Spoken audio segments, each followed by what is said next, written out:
नमस्कार बच्चों, कैसे आप सब। आज का जो टॉपिक है वो बड़ा ही इंपॉर्टेंट है। टॉपिक का नाम है empirical formula and molecular formula. बहुत ही बेसिक सी बात है, जैसे आपने पीछे मॉलिक्यूलर फार्मूलाज पढ़े थे।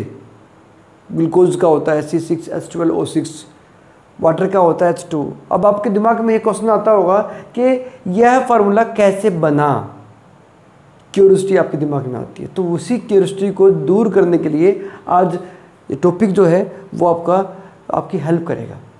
तो आप इसको समझेंगे। इस एम्पिरिकल फार्मूला को समझने से पहले हमें एक छोटा सा टॉपिक और करना पड़ेगा। उसका नाम है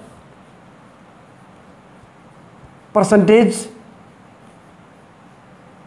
कंपोजिशन।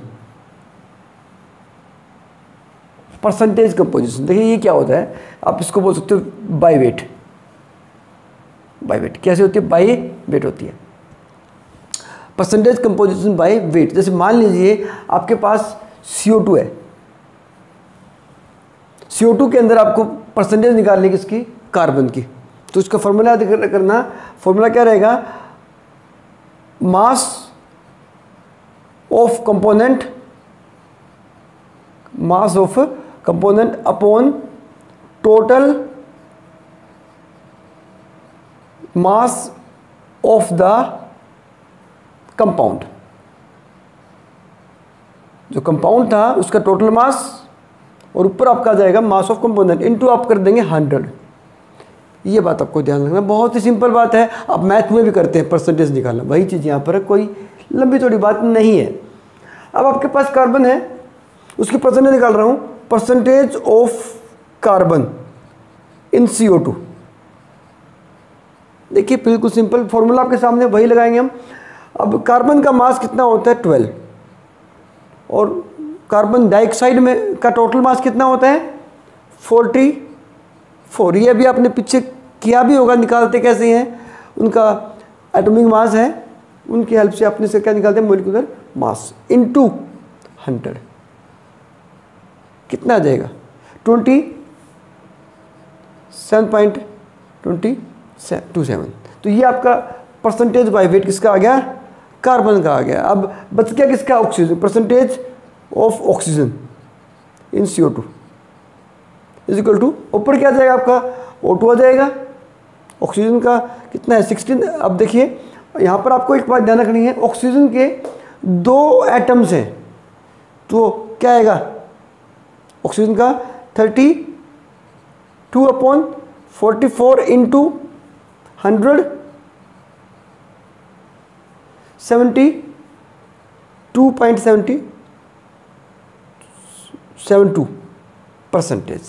तो ये आपके पास ऐसे निकाल सकते हो, या फिर आपके पास 2 कंपोनेंट हैं तो क्या कर सकते हैं आप? एक का निकाल के 100 में से माइनस कर देंगे। और ऐसे ही अगर आपके पास 2 से ज़्यादा हो तो भी आप निकाल सकते हो। बड़ा इंपॉर्टेंट है। अब एक छोटा सा क्वेश्चन आपके लिए आपको सोल्व करना है। देखिए क्वेश्चन क्या है? What is the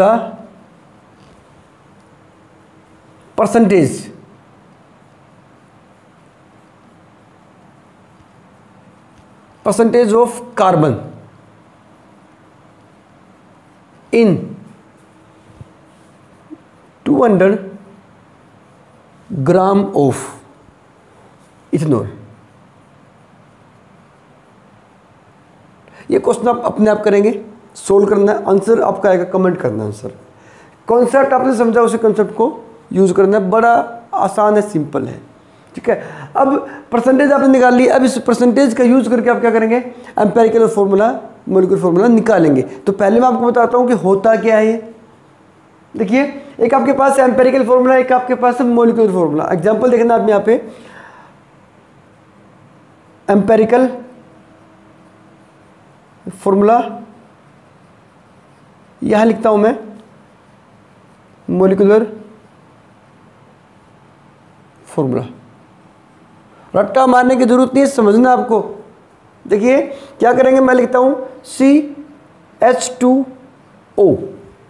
this is the empirical formula of glucose.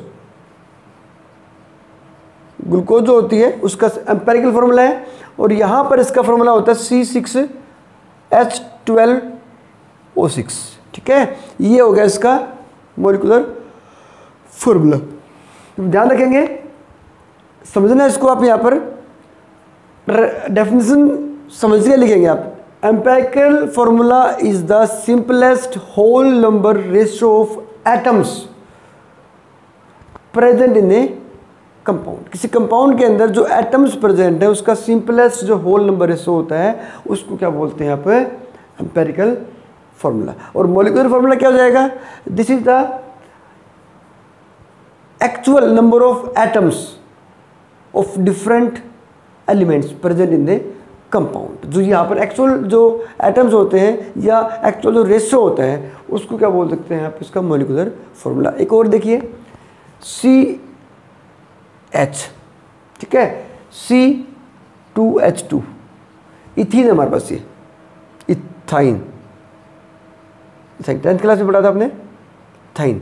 उसका ये एम्पेरिकल है और ये मॉलिक्यूलर। अब यहाँ पर एक फॉर्मूला याद रखेंगे आप, molecular formula is equal to N into empirical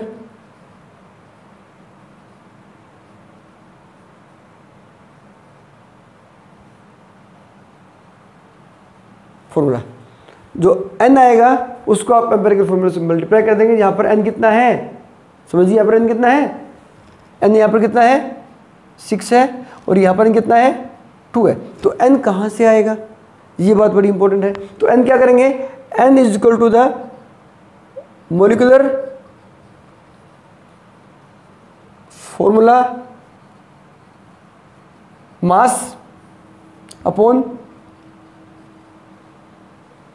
empirical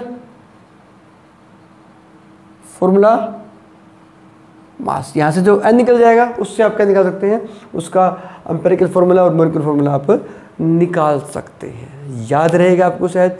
अगर आपके दिमाग में एग्जाम्पल याद रहता है तो आप उसका डेफिनेशन आराम से बता सकते हैं। तो आपको मैं यही कहता हूँ, रट्टा नहीं मारना है आपको, आपको समझना है। डेफिनेशन आप अपने आप लिख देंगे, एम्पिरिकल एंड मॉलिक्यूलर। अब कैसे निकालते हैं, इस परसेंटेज का जो यूज है वो आपको आगे न्यूमेरिकल करा रहा हूँ आपको मैं, उसमें आपको पता चलेगा कि इस परसेंटेज से आप इसका एम्पिरिकल और मॉलिक्यूलर फॉर्मूला कैसे निकाल सकते हैं।